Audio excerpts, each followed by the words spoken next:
I don't want to tell you that you can't do the job, that I don't even know what the job is. I don't really know what a proper CMO looks and sounds like, or COO or CFO. But I'll run you through this program. They'll benchmark you against what they know with this big data set. And then they'll be able to tell me if, hey, person A can do this job over here at the C level. And I did that, and it turned out pretty much no one could, because I'll go through it as well. I'll also step aside. Obviously, the mistakes are always happening. Predominantly, they're around people who are just not a right fit. We should be reviewing, rewarding, hiring, and firing too. Firing in a compassionate way. This government does not have an idea of how business works. This government is reckless and putting real people in danger. How can you be okay with £500,000 going into the black market, knowing that people are going to be put in front of risk? Have a very clear mission and a clear vision and values that underpin your behaviors and your collective personality. The first principles in which you make your day-to-day decisions should be your value framework. That's the secret sauce if anyone really wants it. It's like the man to the moon kind of thing, right? With the guy sweeping. He asks the cleaner, what's your job? What do you do here? And he says, my job is to make a man go to the moon. It's that, right? It's like, because he works for NASA, that's the thing they're doing. We sell entertainment, and that doesn't necessarily mean it has to be a slot machine or a live dealer. It's pushing us to innovate. I mean, you should see something in the next couple of weeks on MrQ, both on the traditional side and on the non-traditional side. Can we shift the paradigm of what real money entertainment is? Welcome to the iGaming Leader podcast. I'm your host, Leo Judkins, founder of the iGaming Leader Mastermind. And on this show, I sit down with some of the most inspirational and forward-thinking leaders in our industry, diving into the real challenges, high-stakes decisions, lessons that shape our industry. If you're a VP, director, or an executive in iGaming, this podcast is built for you. Before we dive in, a quick thank you to our sponsor, SumSub, the full-cycle verification platform trusted by top iGaming operators worldwide. SumSub helps onboard players quickly, stay compliant, and prevent fraud, all without slowing growth. More information in the description.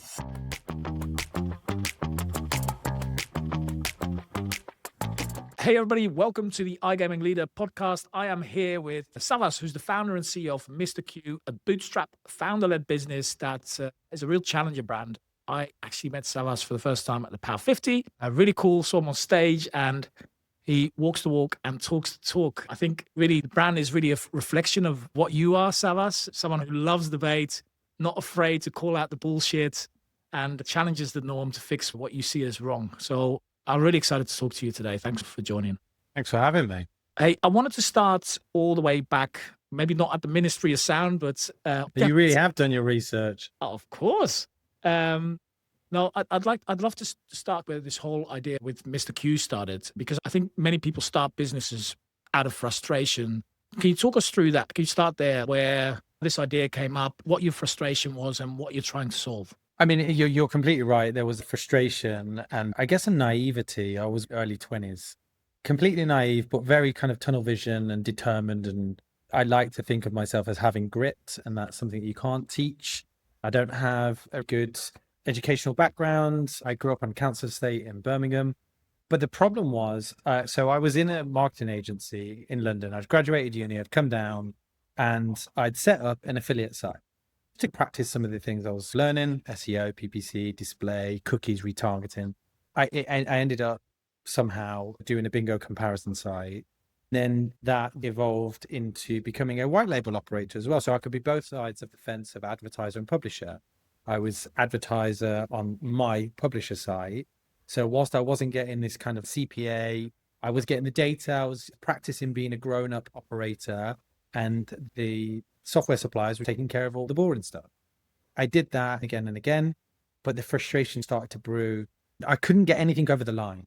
It was the days of flash, real-time data, staging environments, better back offices, speedier back offices, better reporting, making it more dynamic because they had lots of constraints, these software providers. You have to work the way that they want you to work. This CRM tool, or this back office, or this particular report. And eventually I was like, you know what, fuck this. I'm just going to, how hard can it be? I'm going to build it, and I will then only have to answer to myself. And if I've got anyone to blame, I only have to look in the mirror, and I can either fix it or choose to do nothing about it or fail. That's how I looked at it. And then I started to build it. We had the advertiser publisher building in the background, using the revenues from this, hence the bootstrap thing. And then slowly building it, managed to get MrQ live in August 2018. And then slowly just got rid of all that other stuff. That was the means, this was the end. And the kind of rest is history. But you're right that a lot of the personality of a founder is in the business. But yeah, it's been an interesting journey. Mate, I see it in so many things, right? Like even with what you just said about not getting features through, because you've said before it was on merit, you had good arguments, you just weren't doing the revenue that's for them to listen to you, right? Yeah, the meritocracy wasn't there. Exactly, yeah. So I think a lot of this translates back into how you run MrQ, right? The brand is run on fairness and transparency, no bullshit, all of that. Yes, your personality coming through in the brand. But famous last words, right? Like, how hard can it be? And do you know what? It's an energy that doesn't leave you either. I've sat with that a little bit because, so this building that we're in is Queen's House. It used to be owned by Crown Prosecution Service.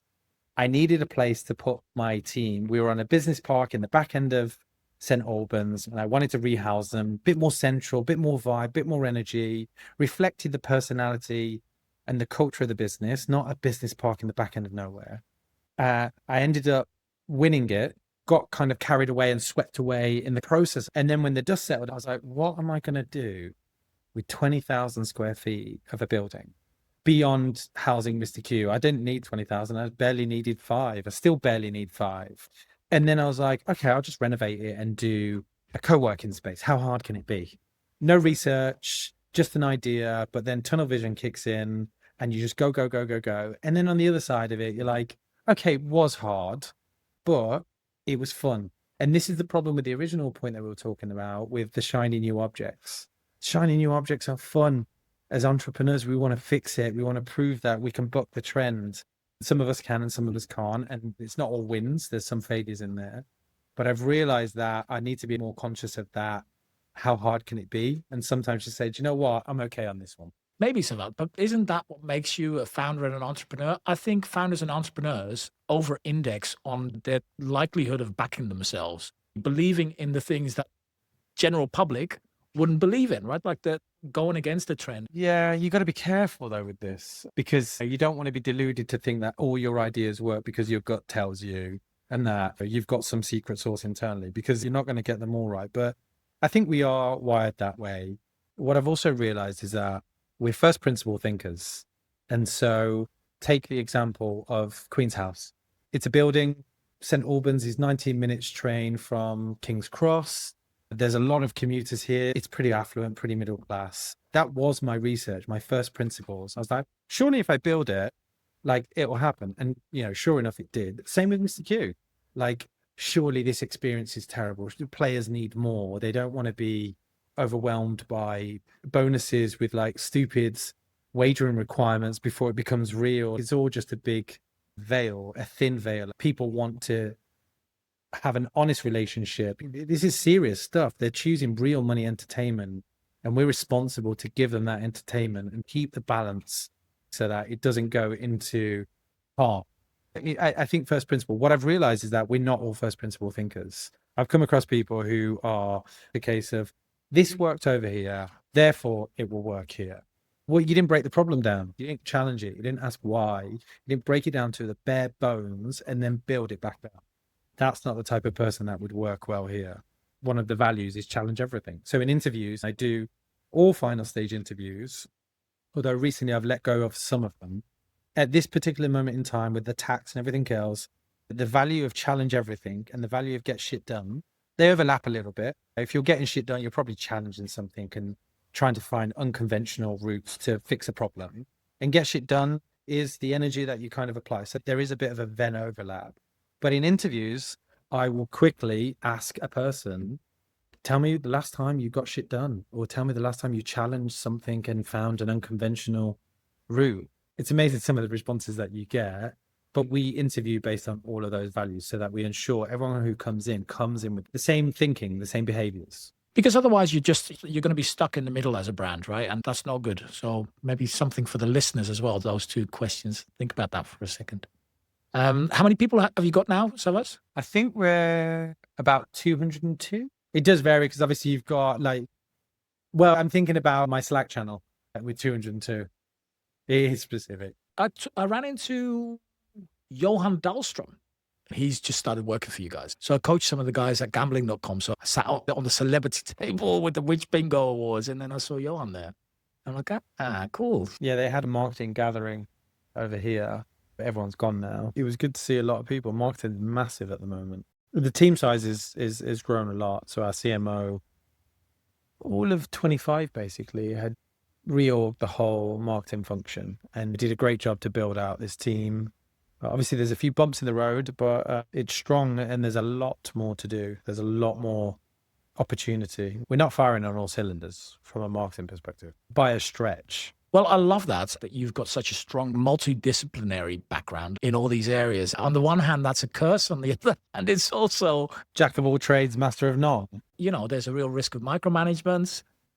I love what you said about that it's taken you so long to recruit a really good team of C-levels around you. I think looking back, that was probably, people talk about secret sauce, but is there really a secret sauce? I'm not convinced. And if there is a secret sauce, I don't think it's an objective secret sauce. I think it's way more abstract of have a very clear mission and a clear vision and values that underpin your behaviors and your collective personality, and the first principles in which you make your day-to-day decisions should be your value framework. That's the secret sauce. If anyone really wants it, what are your values? What is your mission? Trying to get a load of people to, if you use a different kind of analogy of building a boat, you got people designing it, people cutting the wood, people fixing the wood, and everything that would go along with that. And rather than finding people who are disciplined in those domains, I think your job as a leader, at least my perspective is, inspire them to journey into the wide open ocean. And then that's what you get. And then you, rather than the micromanager of like, you need to cut this wood, you need to design that, you need to build that. No, just make them yearn for the open waters. And then, so that's your kind of mission statement. And then everything else will flow a lot easier. Does this make the boat go faster, right? It's like the man to the moon kind of thing, right? With the guy sweeping, the cleaner going, if somebody asks the cleaner, what's your job? What do you do here? And he says, my job is to make a man go to the moon. And it's that, right? I love that. But it's literally that. It's because he works for NASA. That's the thing they're doing. I mean, that is a great analogy. Even the cleaners subscribe to the mission of putting a man on the moon. Like when people join the org, they should really be joining, not because, hey, I really like finance and accounting. No, I really like the mission statement of making every play unforgettable and to burn the rule book when it gets in the way, which is exactly our mission statement. Yeah, exactly. And then the other thing I love about you is so many founders, including myself, struggle with shiny object stuff. It translates in everything you do, from being UK only to how you run the team, what you focus. The focus is the focus. And that's what we're going to do. If you want to have a debate about changing from that focus, let's have the debate. But it's got to have bloody good arguments to distract from that focus, because I think that's the thing that most people inherently kind of is also part of the secret sauce, I suppose, and is therefore also the biggest trap, is that distraction and not going with that focus for long enough, to truly believe in something. I was talking to Paul, the founder, CEO of G Games, and they've got this multiplayer thing they've been working on for 4 years, still haven't delivered, and still is just an idea, so much money down the drain. And we were talking about that man to the moon thing. And he said, okay, that's a great analogy. My worry is what happens after we're on the moon, after we've launched that thing. Now what I do. Yeah, well, you got to get there first. But I think the focus thing is a weird one, because I think we spoke about this last time. The amount of people who, hey, when are we doing sportsbook? And when are we doing different markets? You're like, well, hang about. Open to all of those, all good ideas. But tell me why. Tell me why, rather than why are we not doing? Tell me why we should do it. That's where you have a good team around you, because you should be able to free to challenge. But that focus thing is important, because a lot of these things, like sportsbook, like different markets, they're one-way door decisions. And once you make them, there is a fire exit in there once you're in the door, but they're quite hard to find. And I'm really kind of alive to that fact. But I also have a really good leadership team who, there's been a couple of instances in the last 12, 18 months, opportunities. And I think as entrepreneurs, bootstrap founders, you like shiny things, you want to fix things. It's just in our nature, it's how we wired. So when it comes up, you're like, oh, yeah, I could take that and I could do this and I could do that.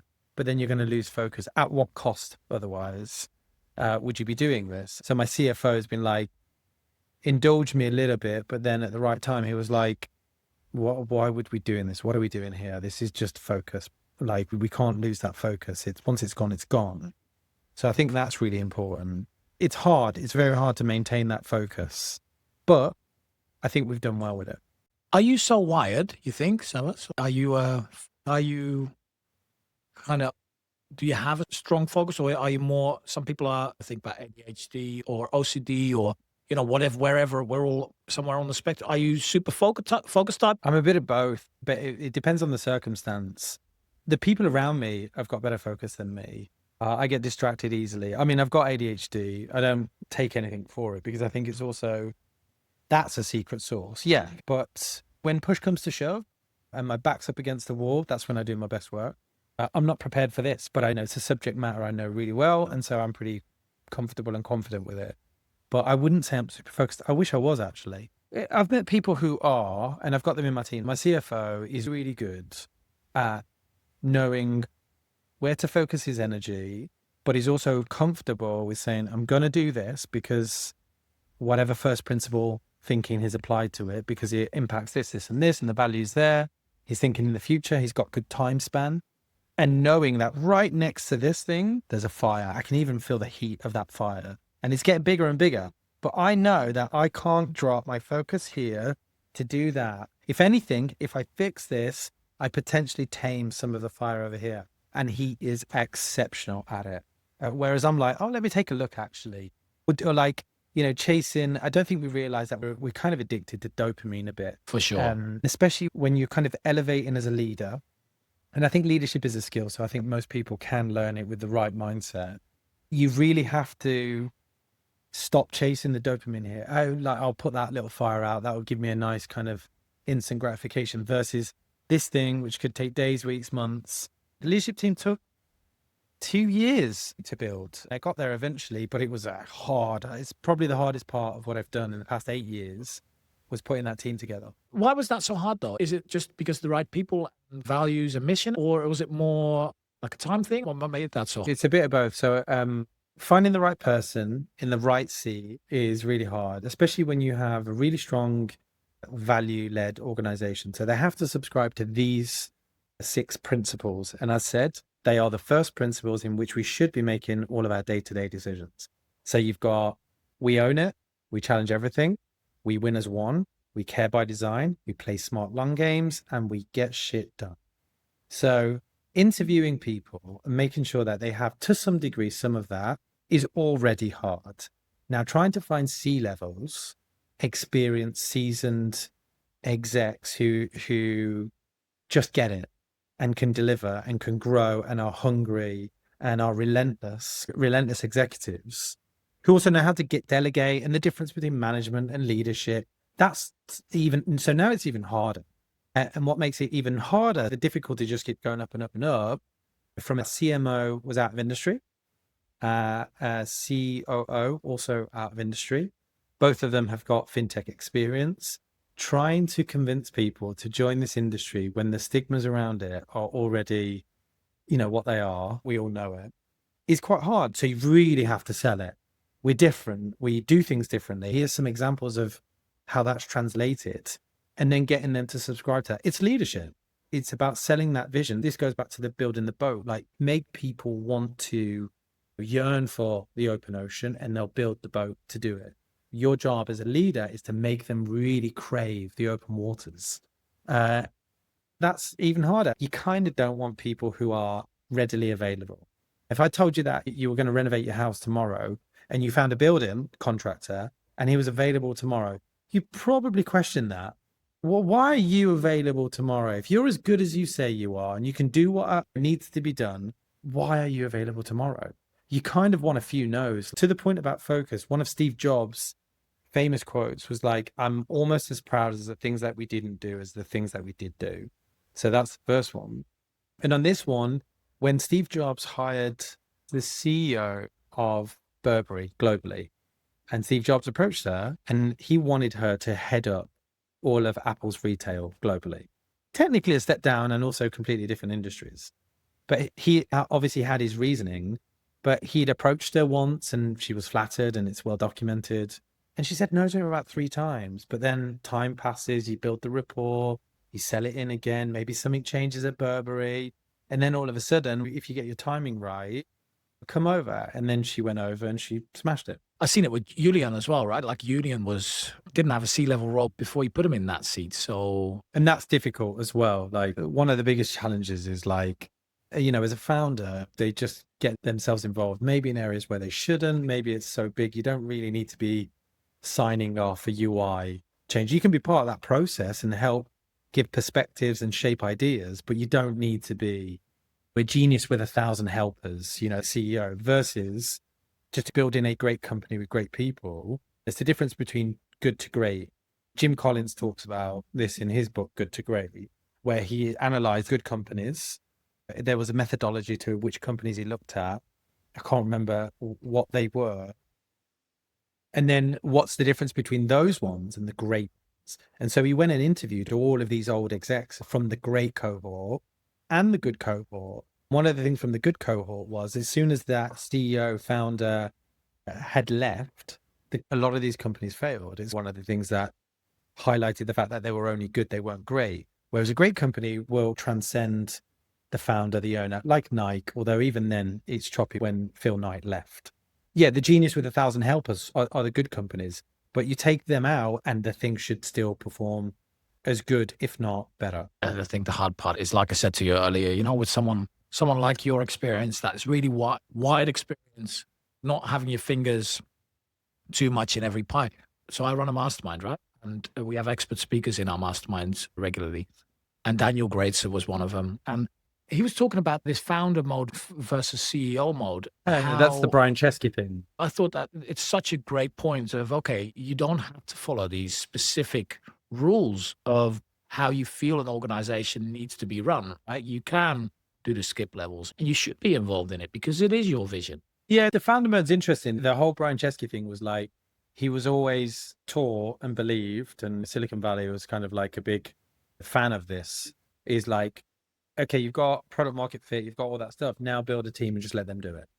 And what he found is that for founders, it was different. And when you kind of zoom in certain areas, there are things that you see, there are things that you feel that could and should be better. And so you also should be able to say, I don't like that. I think that could be better. We need to change this. We're so indoctrinated with just put a good C-suite together and the rest is history. There's a large part of that is true. A large part of that is not true. It's not as black and white as that. I wish it was, by the way. So tell me about the growth stages, different pain points, different challenges. Talk us through the phases of the business and the biggest challenges and decisions you had to make, the ones that you got wrong, the ones you got right. So there's a lot in that. The first part is the start, which is just do whatever it takes. Whether you need to answer customer support queries, which I did. I remember early on when we turned it on, we were in a room, we had a driving license from a player, and there must have been 11 people in that room. Some of them who are still here, by the way, and remember it. And we're like, and we'd had training before that. What do we do? Is it fraud? How do we know if it's real? How do we know if it's fake? How do we approve it? Where do we store it? Who's got access to it? Do we delete it? Like, there's just questions and questions and questions. And so you're trying to constantly answer all of that whilst growing. And then that, I think of different phases by headcount. So you do that for a very long time. And then you get to maybe 50 or 70 people. And that was a big step change. So at this point, you've got people who stayed on the journey because you sold a good vision. You made them yearn for the open waters and they built a boat. But now you need to operationalize this boat. And that was a completely different challenge. So the real work started when we turned it on. It was very different building it. I thought that was hard, but turning it on was much harder.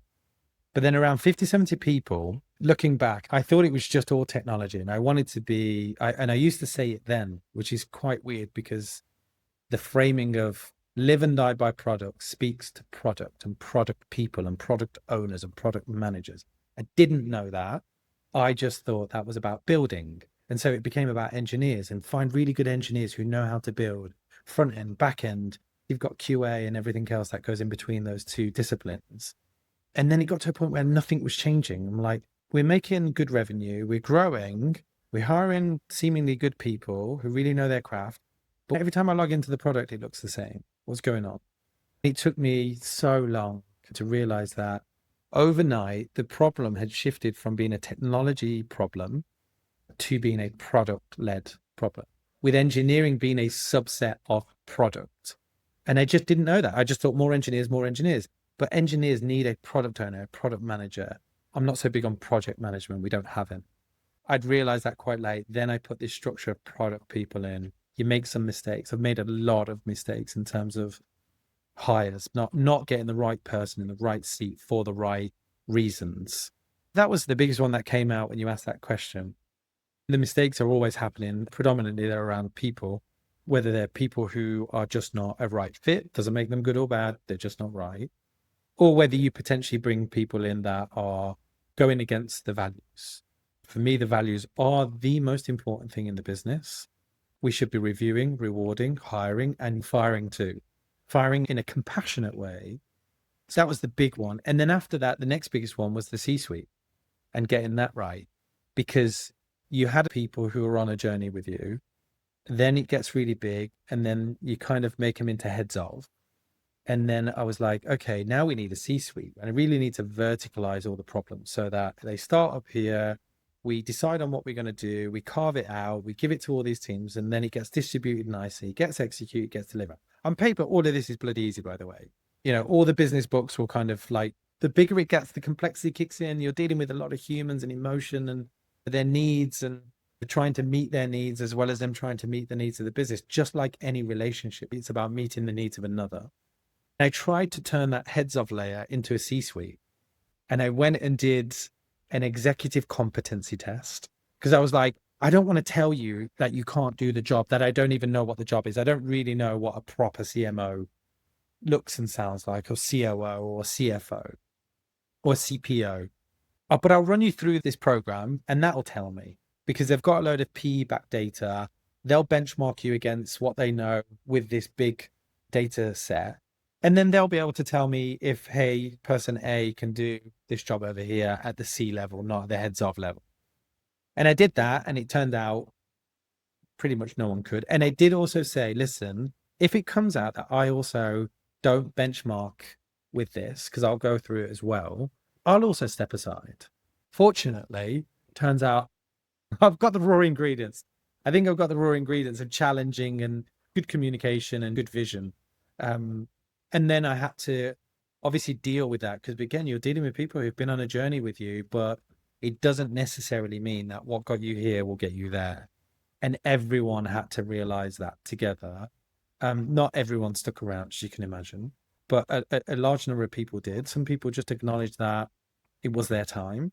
And then that gave me the freedom to go put a C-suite. So I started with the CFO, and then I went to CMO. So I wanted to go straight to the revenue machine. What is the next role that I need at C level now that I've dealt with that big issue over here? CFO, then CMO, then COO, then CPO. And it worked well. It worked really well. But I just felt like it took longer than it needed to take. It's what happens when there's, emotions involved. I was actually just talking about this book with someone on a call before this, A Hard Thing About Hard Things from Horowitz, one of my favorite books. And one of the passages in there is about exactly that, where he also, as a founder-led business, got all this group of people around him that he's now leading the business with. And he's saying like, okay, I don't have this experience of leading an organization this size. And if none of us have it, that's a real problem. Like one person we can stomach, and then I'll get experienced leadership around me. So I had to fire over. Well, I didn't have to do that, but I get that sentiment, and there's a little bit of that. People who I consider as friends, and they moved on because I was making these decisions, and that's fine as well.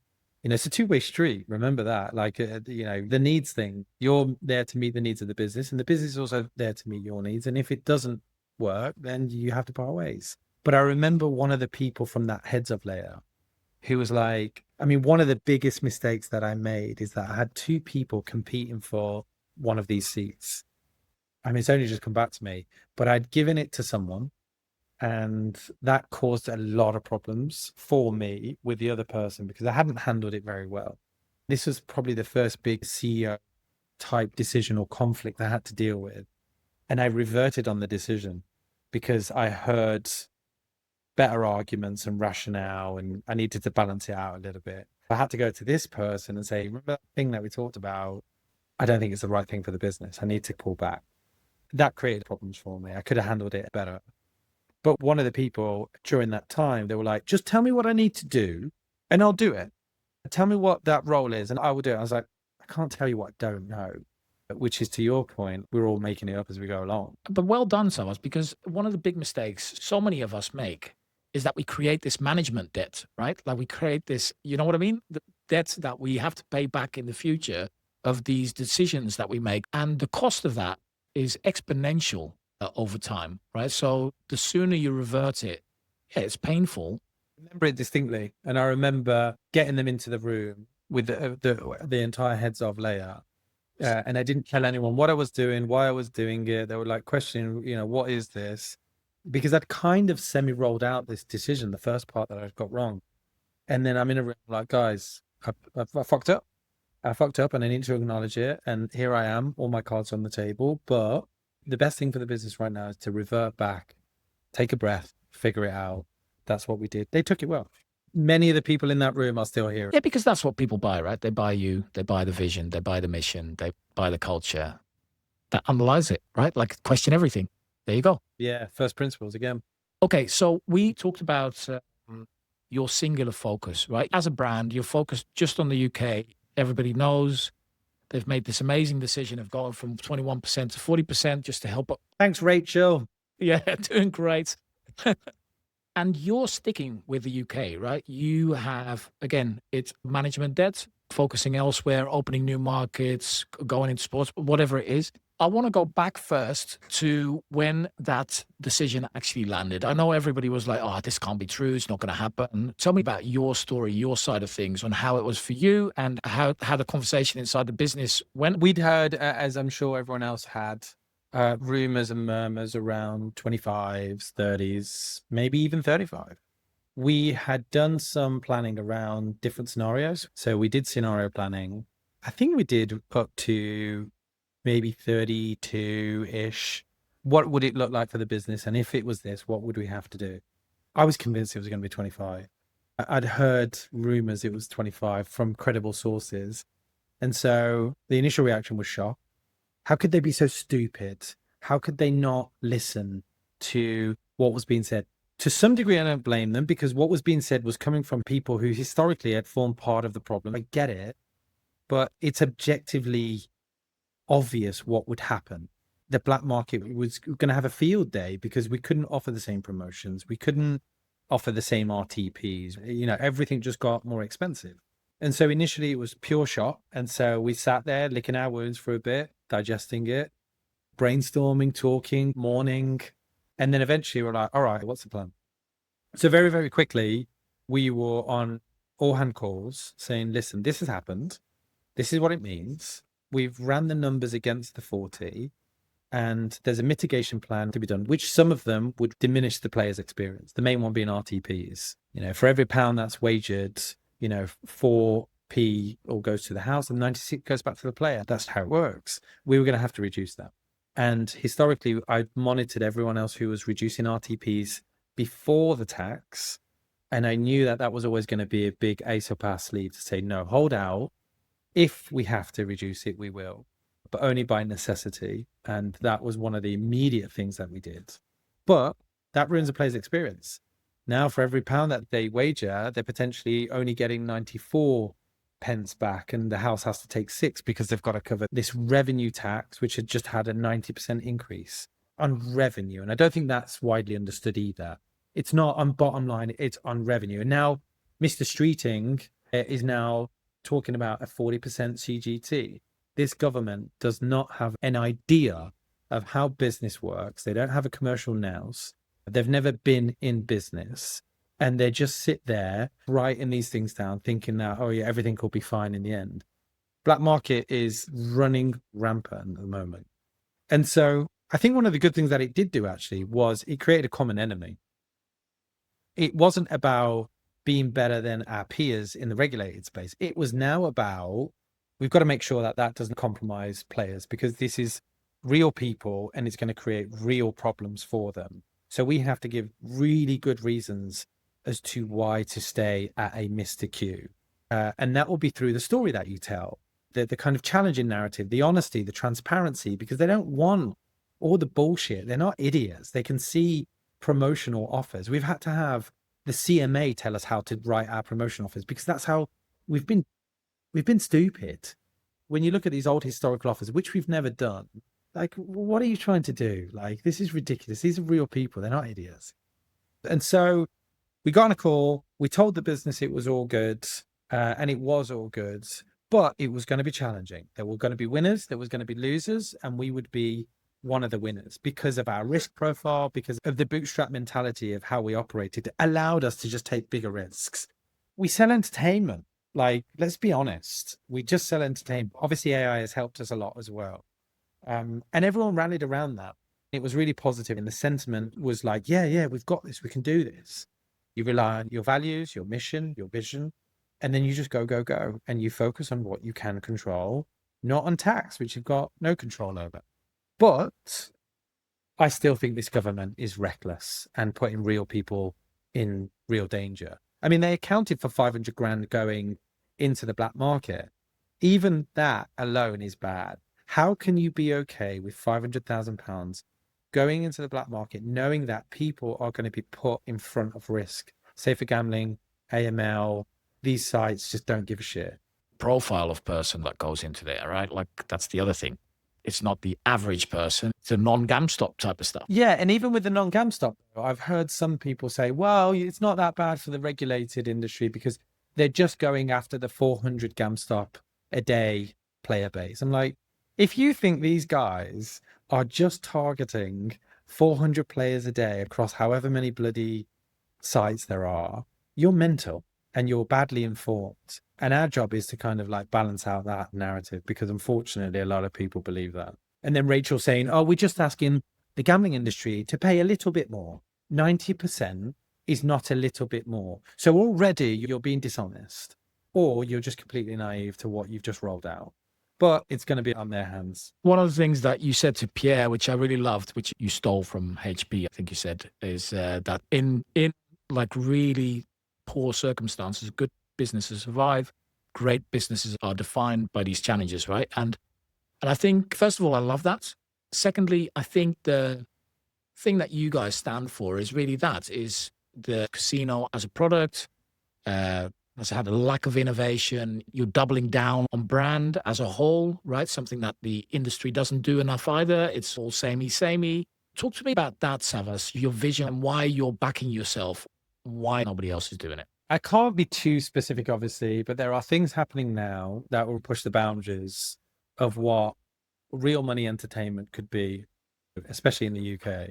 I want to shift the paradigm of what real money entertainment could mean and question everything.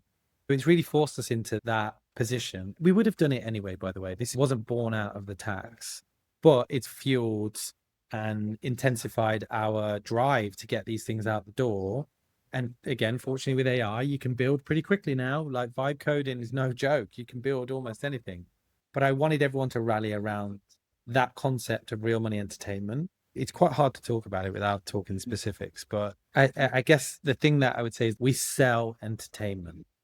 And that doesn't necessarily mean it has to be a slot machine or a live dealer. There are other forms of online entertainment that we could still offer alongside our current offering. So it's pushing us to innovate. I mean, you should see something in the next couple of weeks on MrQ, and then later this year, both on the traditional side and on the non-traditional side. Fundamentally, that's the headline, is like, can we shift the paradigm of what real money entertainment is?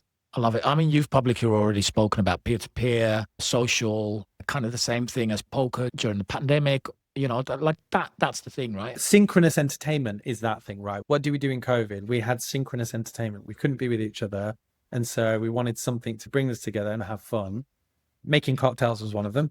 Playing poker online was a great thing. Can we carry that over into this world? You've seen it with Kalshi and Polymarket and prediction markets in general.